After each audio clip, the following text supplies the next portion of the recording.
그 음소거 하면 돼요. 음소거. 예, 참석하신 분들, 예, 반갑습니다. 반갑습니다. 일단은 음소거는 좀 해주시고요. 예, 이제 우리 딱 1시간 강의하고 또 30분간 질문하고 하기 때문에, 예, 바로 들어가겠습니다. 오늘은 요한복음 어떻게 읽을 것인가. 예, 지난주는 성경 전체 드라마가 어떻게 펼쳐지고 있는가. 예, 그 속에서 이제 오늘은 요한복음은 구체적으로 어떻게 이제 어떤 자리를 차지하고 있는가 하는 것을 살펴보려고 합니다. 그래서 이 거대한 이 전체 성경 드라마 속에 이 요한복음은 구체적으로 무엇을 이야기하고 있는가? 숲을 보고 나무를 봐라. 나무를 보고 숲을 봐라. 이게 진짜 성경을 보는데 가장 중요한 하나의 원칙입니다. 지난주는 큰 숲을, 한 산맥을 이야기했고요. 오늘은 이제 팔공산이나 아니면 뭐 우리 설악산과 같은 하나의 이제 산으로서 이 요한복음을 그렇게 살펴보고 옵니다. 자, 좀 지난주 했던 걸 좀 이렇게 하게 되면 창조, 타락, 그다음에 아브라함과 이스라엘은 아담에 대한 해결책이었다 하는 것이죠. 그 이스라엘이 하나님 앞에서 이 아담이 저질러 놓은 문제를 해결하기 위한 아브라함은 아담에 대한 해결책이다. 그래서 아브라함은 이스라엘 세우셨는데 결국 이제는 유배를 갔다는 것이죠. 유배를 간 상태에서 이제 어떻게 야훼가 시온으로 귀환하는가? 유배로부터 귀환 이게 1세기 당시 유대인들에게 하나의 큰 이슈였고 그것을 준비하는 것이 바로 그 당시에 바리새파나 사두개파 열심당원 이런 이제 여러 종교 분파들이 나름대로 우리가 다 동의할 수 없지만 나름대로 야훼가 시온으로 돌아오는 길을 예비하는 그런 준비를 하고 그런 기대 속에 있었다는 거죠. 그러면 그 가운데 이제 예수님은 오셔서 야훼가 시온으로 귀환하셔서 시온에서 정당한 이스라엘의 왕이 되시고 되시는 그 일을 성취하시는 분으로 복음서들은 이와 같이 묘사하고 있다는 거죠.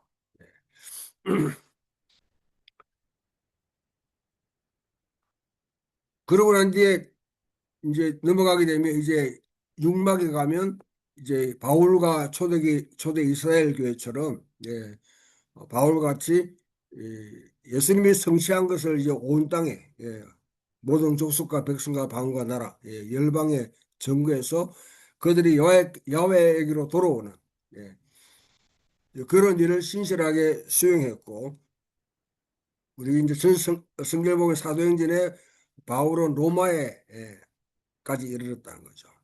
로마로부터 그 다음에 땅끝까지 가는 일, 그거는 이제 우리에게 주어진 하나의 배역입니다.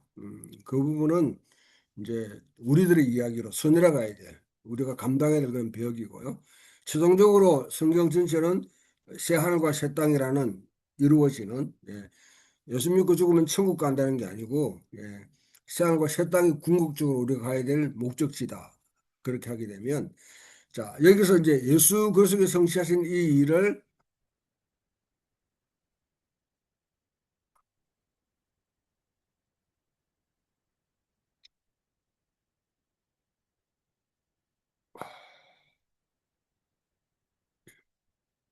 이 앞에 내가 이게 각 복음서 기자들이 다르게 표현해요. 그러니까 여기 보면 예수는 누구인가 그렇게 할 때 마태는 항상 여러분들이 복음서를 읽을 때 복음서만 바로 시작해 버리면 물론 그렇게 시작할 수도 있지만은 항상 구약과 연결된다는 것을 하나님의 드라마 이스라엘의 이야기와 연결점을 가지고 복음서 기자들이 각각 예수님이 어떤 분인가 하는 것을 묘사하는 것이죠. 복음은 예수 그리스도입니다. 예수 그리스도가 누구인가? 예수님이 어떤 일을 행하셨는가? 예수님이 십자가에 죽으시고 부활하시고 승천하신 일이 과연 어떤 우리에게 어떤 소식이냐 그걸 갖다 말하는 것이 바로 복음인데요. 마태는 역대기적 상상력을 우리에게 불러일으킵니다. 보면 여러분 족보가 나오잖아요. 그러니까 족보가 구약에 보면 여러 가지 족보들이 나와요. 보면 어떤 이야기를 할 때 항상 어떤 족보들을 이야기해놓고 읽어가는 경우가 있습니다. 그거는 그냥 소위 말하는 뭐 우리 족보 자랑하려고 그런 게 아니라 앞에 있는 이야기. 그러니까 마태복음에 보면 아브라함부터 예수님까지의 세대를 세 단계로 나눠요. 그거는 바로 그냥 이렇게 뭐 이름 열개가 예수가 누구의 자손이냐 그걸 규명하려고 하는 것이 아니라 사람들이 거기가 초점 맞춰가지고 예수의 뭐 마태복음에 나오는 족보에 나오는 예수님의 아버지와 할아버지와 누가판에 나오는 예수님의 할아버지가 왜 다르냐 막 따지는데 그거는 격가제 그거는 별로 복음식에 그런 거 거기에 대해서 그렇게 중요하게 여기지 않습니다. 아브라함부터 다윗까지 역사가 있었고 다윗부터 마지막 유배 갈 때 역사가 있었고 유배로부터 기환해 가지고 지금 예수까지 이뤘다는 역사는 아브라함부터 유배까지 이스라엘 역사를 쭉 사람을 통해서 읊고 있는 것이죠. 그러면 예수님은 그 유배로부터의 기환을 어떻게 이루시는 분인가 하는 걸 소개하는 게 바로 마태복음입니다. 이 일에 이제 마태는 역대기적 상상력을 가지고 그와 같이 예수님을 소개하면서 바로 유배로부터 귀환하는 분으로 새로운 모세로서 그 새로운 모세라는 말에 새로운 출애굽을 일으킨 자라는 거죠. 마태에게는 초점은 이와 같이 새로운 모세로서 예수를 묘사한 것이다. 이거 14,000원이야, 아빠. 야, 밥하기 시켜먹는 거보다 그게 낫지. 예, 음소거 좀 해주세요. 그다음 마가복음은 이사야적 상상력을 우리에게 불러일으킵니다. 예, 특히 마가복음은 바로 시작하면서 하나님 아들 예수 그리스도의 복음의 시작이라 그렇게 해놓고 바로 이사야 40장에 노는 그 누굽니까 세례 요한 광야에 외친 자의 소리를 바로 인도하죠. 그런 이사야 40장에서 50장에 나오는 고난받는 종으로서 예수를 갖다 소개하는 겁니다. 그러니까 마가복음에서는 십자가가 가장 초점이 강력하게 하이라이트를 종으로서 인자가 온 것은 승기를 받으라는 것이 아니라 도리어 승기를 하고 많은 사람에 의한 대속물로 주려 함이라. 같이 이사야 53장의 절정을 이루는 바로 그 고난받는 종의 종. 이사야 보면 40장에서 55장에 4개의 고난받는 종의 노래가 나오는데 그건 한 개 한 개마다 다 중요해요. 53장을 이야기한다는 것은 바로 묶어가지고 절정을 이야기하는 것이죠. 그 다음에 이제 누가 같은 경우는, 누가는 사무엘상에 나오는 그런 안나 이야기를 가지고, 안나가 사무엘을 낳았죠. 사무엘의 다윗을 갖다 소개합니다. 마찬가지로 누가는 세례요한이 바로 세례요한의 그 부모가 바로 안나와 그 분인나와 같은 이와 같은 이제 그 사무엘 부모의 역할을 하게 되고 그걸 통해서 세례요한이 등장했다. 세례요한은 결국 사무엘처럼 다윗과 같은 왕을 소개하는 그런 분으로 묘사하고 그 다윗적인 왕으로 하나님께서 다윗에게 이루신 그 소망들을 예수 그리스도를 통해 어떻게 이루는가 그것을 묘사하고 있는 것이 바로 누가복음이라고 그러면 요한복음은 아주 그냥 태초에 말씀이 계신더라. 태초에라는 이 단어 자체가 태초에 말씀이 계시니라 이 말 딱 하게 되면 창세기 1장 1절을 우리에게 상기시켜 줍니다.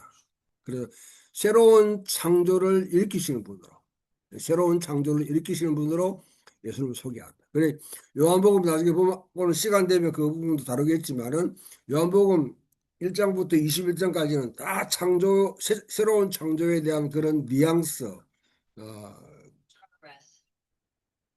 그 상징들, 뭐 우리가 얼루전, 인유, 에코, 반향 이렇게 하는데요. 그런 게 다 깔려 있습니다.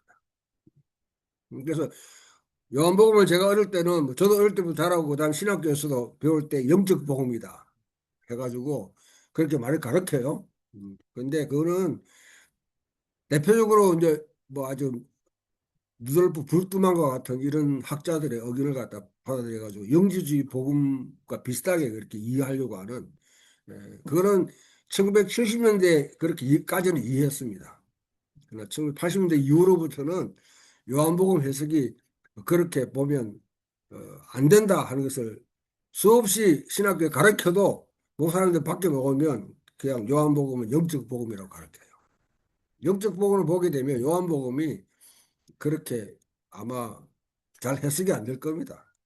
안 되는 이유는 요한복음은 궁극적으로 새로운 창조에 대한 이야기를 합니다. 그러니까 나중에 보겠지만 요한복음 여러 가지 뭐 이 세메이온 표적들이나 에고 에이미와 같은 것들 뿐만이 아니라 구조 자체가 이제 새로운 창조와 밀접하게 관계돼 있어요.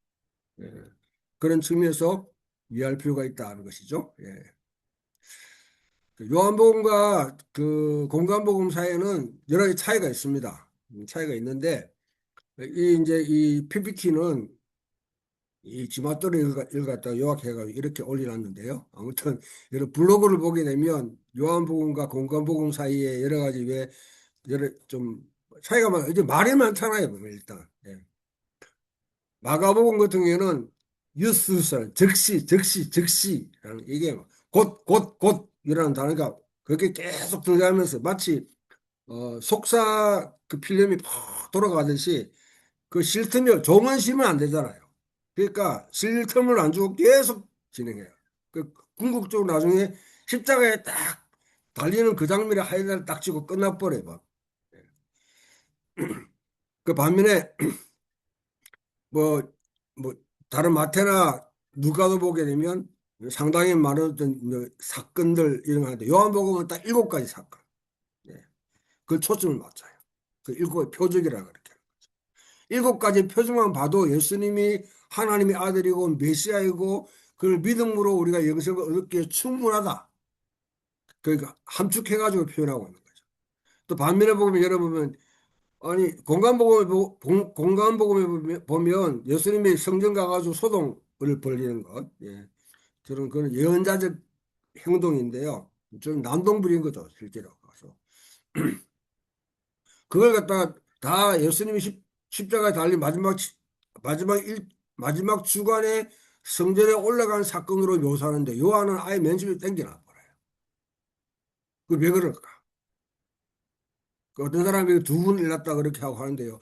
성경에서 난동 부르기 때문에 예수님이 나중에 어, 대제사장들에게 그 찍혀가지고 그것으로 결국은 십자가형을 받게 됩니다. 성전을 건드리면 그 당시 정권을 잡은 권세를 잡은 대제사장들이 가만 내버려 두지 않아요. 그걸 갖다 일생에 두 분을 일으킨다?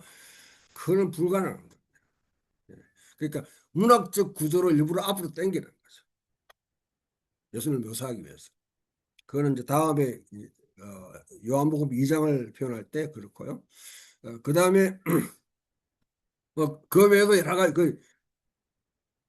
공간복음은 예수님이 십자가 처형을 당하게 된 결정적인 계기는 성전에서 난동을 부린 사건 때문에 그렇습니다.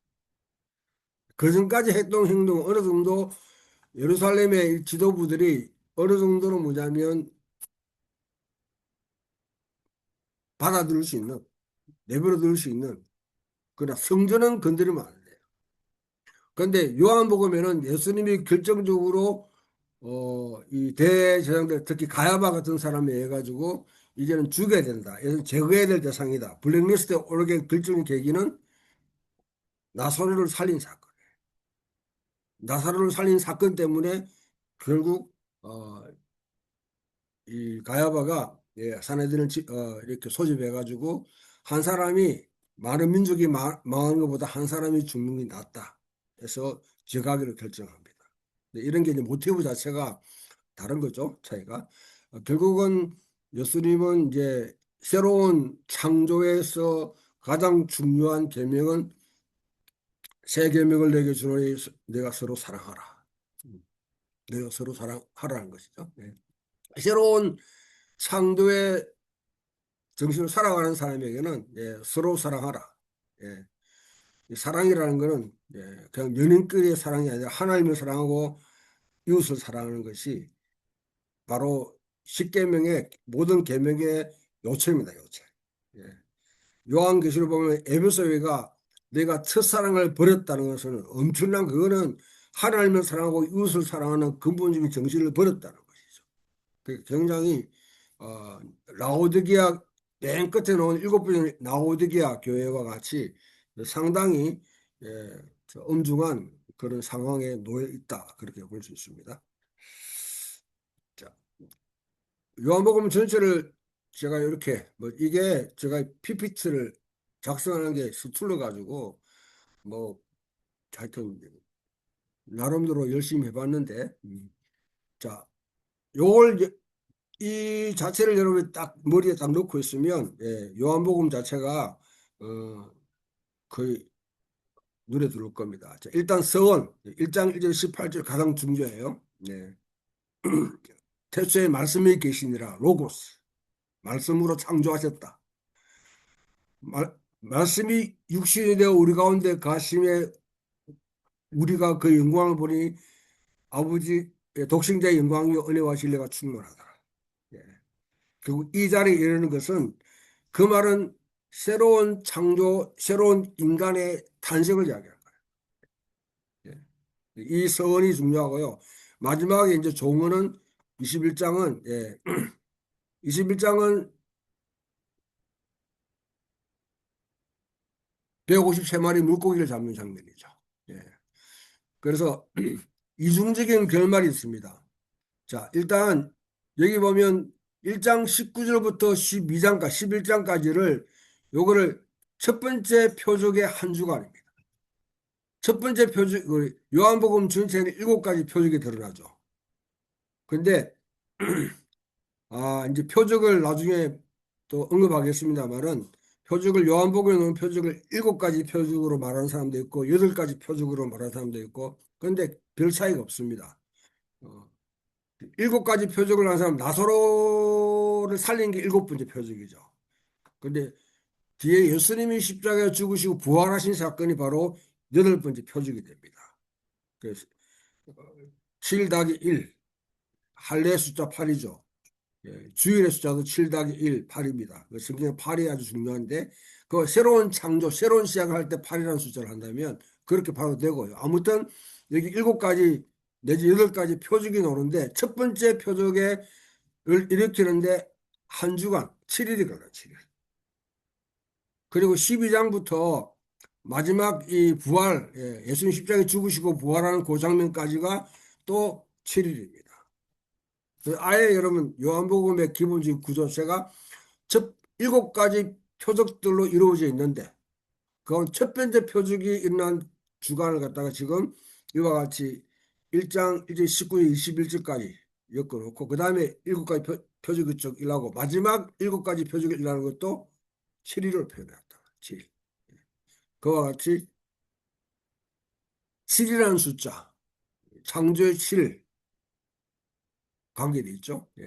그렇게 의도적으로 요새 그 다음에 이제 이 안에 엮고 있는 하나의 중요한 줄기가 7가지 표적인 동시에 7가지 에고 에이미 우리가 잘 아는 나는 선한 목자라 나는 뭐 나는 세상의 빛이다 나는 양의 문이다 나는 목자다 뭐 나는 생명의 부활이다 나는 포도나무에는 가지다 나는 생명의 떡이다 생명의 떡이 매주 나와야 돼 나는 길이요 진리요 생명이다 이 7가지가 이것도 7가지로 나옵니다. 그 다음에 또 절기가 7번 언급돼요. 안식일 안식일과 사건들이 절기와 밀접하게 관계있습니다. 이스라엘이 지켰던 안식일을 비롯한 초막절, 유월절, 오순절, 그 다음에 그 수전절 같은 이런 절기들이 어떻게 예수님을 예표하는지를 그렇게 보여주는데 7이라는 숫자가 굉장히 성장해요. 이 전체 과정은 이와 같이 7가지 표적, 7가지 에고 에이미, 절기가 서로 이렇게 우리 끈을 갖다가 이렇게 엮는 거 있잖아요. 이번에 여러분 월드컵 할 때 그 엘랑 홀랑이라고 그 노르웨이 선수가 뒤에 이게 머리가 기는데 뒤에 끈을 했잖아요. 그걸 꺼냈기에 꺼냈기. 경상도 사투리로. 그거 경상도에 여러분 그 경남의 함양에 있는 한 회사가 만드는 거. 그걸 갖다 노르웨이가 특허를 내가 그 생산은 여기서 하고 거기서 뭐냐 판매를 갖다가 하는 특 가지고 하는 거예요. 그것 때문에 지금 이 월드컵 때문에 매출이 400% 올라갔다. 꺼냈기, 꺼냈기. 꺼냈기를 많은데 세 가지 뭐냐면 그 가지고 묶어 가지고 이렇게 엮는 거예요. 우리 옛날 새끼 꼰다란 말이 있는데 예. 새끼 안 꺼보셨 안 꺼보셨죠? 새끼 이래 가지고 얘가 엮으면 예, 쉽게 됩니다. 그게 세 가지로 엮여집니다. 전체지 몸통 자체가. 예. 그 중요한 거는 선, 그다음에 표적의 책, 영광의 책, 그다음에 종은 이렇게 구성되어 있는데 표적의 책의 첫 번째 부분은 첫 번째 이제 표적을 이렇게 1장 19절부터 가나 혼인 잔치까지가 첫 번째 그 7일 걸렸고 그다음에 12장부터 예루살렘 올라가 가지고 마지막 십자가에 죽으시고 부활하신 장면을 묘사하는데 마지막 표적을 묘사하는데 7일이 걸려요. 예, 이렇게 이제 구성되어 있고요. 예, 그다음에 이제 중간중간에 여러분 잘 아는 뭐 이제 너비 3장에 니고데모를 만난 사건, 그다음에 4장에 이제 사마리아 여인의 이야기, 5장에 베데스다 연못에서 또 38년 된 병자를 고친 이야기, 6장에 가면 어떻게 합니까? 그 이제 오병이의 역사. 를 가지고 나사렛에서 무슨 선왕시 나겠냐, 갈릴리에서 선지자가 나겠냐 하는 그런 이야기를 풀고 7장, 8장은 7장은 거의 뭐냐면 이 그 초막절 이야기를 가지고 초막절이 두 가지의 뭐냐면 절기가 있어요. 그 의식이 있는데 물의 의식, 빛의 의식. 먼저 8장에서는 물의 의식을 따라 가지고 급비에서 생수의 강이 흘러나리라 하는 이 예언을 갖다 하게 만들고 8장에 나오는 여러분 가늠하다 잡힌 여인의 이야기는 그거는 나중에 설명하겠습니다만은 수상해요. 이게 어떤 사본에는 있고 어떤 사본에는 없어요. 여러분 성경 보게 되면 한번 펴보실래요? 요한복음 8장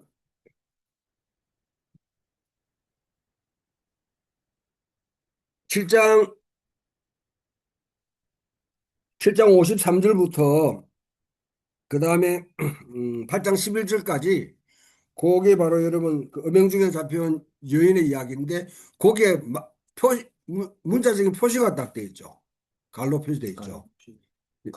이런 표시를 한 거는 뭐냐면 이거는 아주 권위 있는 고대 사본이 원문은 없습니다.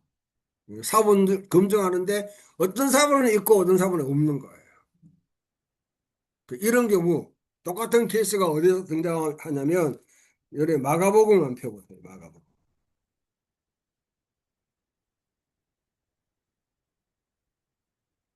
마가복음 9장부터 마지막 20절까지가 똑같은 표시가 되어 있습니다.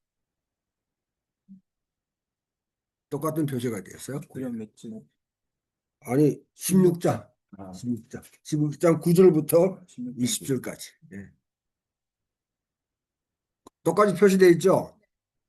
이런 마크들은 이거는 뭐냐면 어떤 사본은 있고 어떤 사본은 없는 거예요.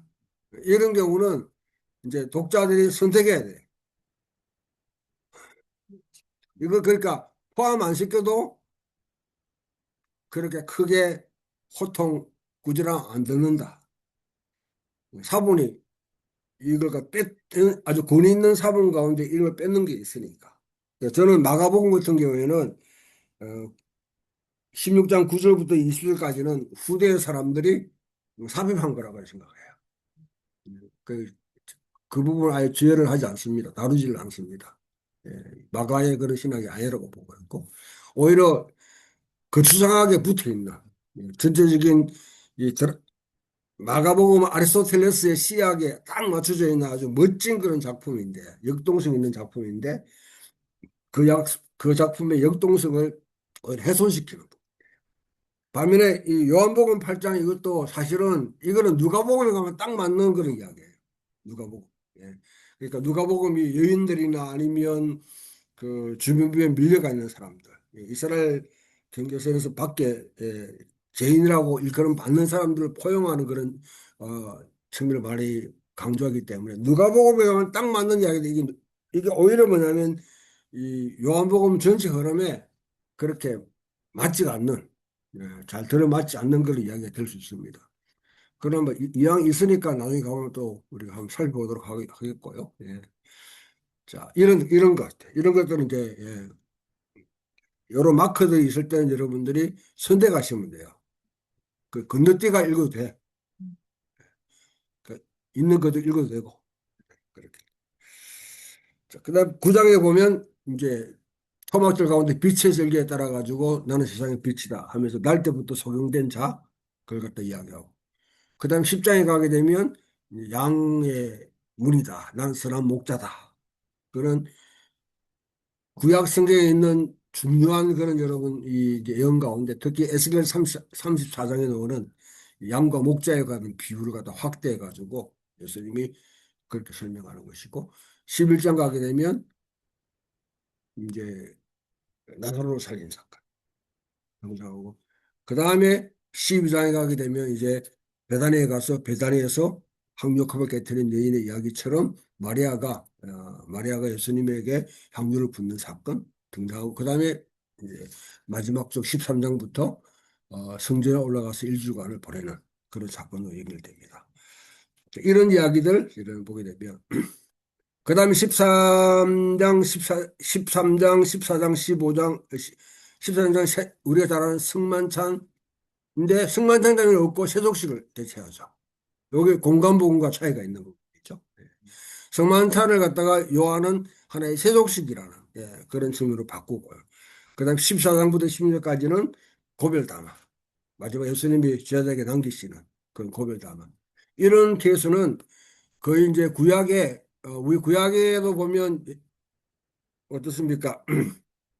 창세기 49장에 보면 야곱이 그의 이제 이 열두 아들에게 축복하죠.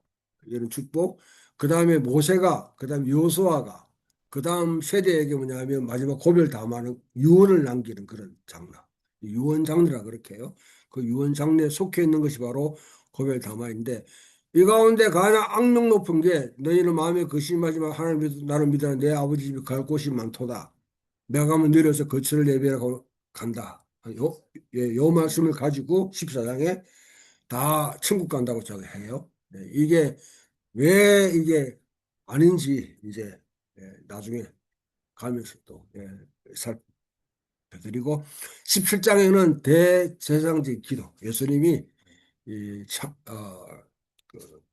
제자들을 위한 기도를 하고 그 다음에 18장부터 20장까지는 하나의 예수님이 대관식을 펼치는 장면 순환과 그 다음 체포 처형당하고 부활당하는 장면 그렇게 구성되어 있다.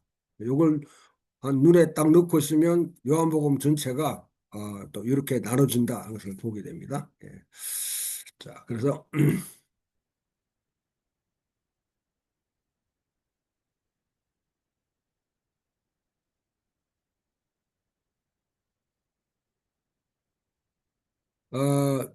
지금 시간이 어떻게 됐고. 자, 그럼 구체적으로 안에 들어가서요. 우리 보게 되면 1장 1절에 그 로고스 창조를 예, 말씀이 성육신 됐다 하는 거예요. 그래서 태초에 말씀이 계시니라 하는 그 다음에 이거 보면 그 다음에 자 태초에 말씀이 계시니라 모든 만물이 이런 지음받았다. 그 다음에 빛이 있고 생명이 있는데 어둠이 등장한다. 이게 다 창세기 1장 다 등장하는 그런 하나의 단어들이죠. 단어들이죠. 그래서 1장 1절 자체가 새로운 창조를 묘사하기 위해서 창세기 1장에서 3장에 있는 하나의 이미지를 다 갖고 오는데 특히 그 요한이 1장 3장에 있는 이미지들을 다 가져오는데 특히 1장 그 서원 부분에 이 내용들이 밀집하게 됐습니다. 그러면서 이제 세례 요한의 이야기를 하면서 이사야